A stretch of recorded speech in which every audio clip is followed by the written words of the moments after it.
Sa ngayon po, patuloy pa rin ang pag-ihip ng hanging habagat or southwest monsoon sa malaking bahagi po ng Luzon at sa western section ng Visayas. Simula po ngayon, hapon hanggang bukas ng madaling araw, mataas pa rin ang tsansa ng mga pag-ulan sa malaking bahagi ng Luzon kabilang ang Metro Manila.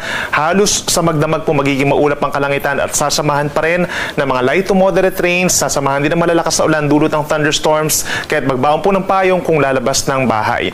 Habang natitirang bahagi pa ng Visayas at buong Mindanao, asahan naman yung bahagyang maulap at minsan maulap na kalangitan overnight at sasamahan naman ng mga pulupulong pag-ulan at mga pagkidlat pagkulog na usually nagtatagal lamang ng 1 hanggang 2 oras.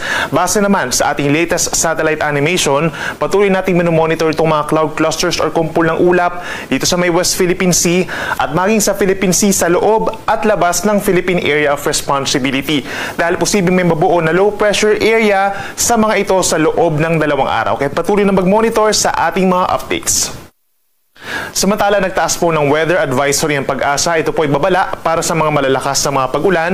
Sa susunod na 24 oras, posible hanggang 100 mm na dami ng ulan dito po sa mga probinsya ng Ilocos Sur, pababa ng La Union, Benguet, Pangasinan hanggang sa may Zambales. So ibig sabihin, pag meron tayong 100 mm sa dami ng ulan, posible po itong magdulot ng mga pagbaha sa mga ilan-ilang lugar na mamababa at yung pumalapit po sa mga kailugan at possible din po yung mga localized na mga pagguho ng lupa sa mga bulubundukin na lugar naman dito sa may western sections ng northern and central Luzon.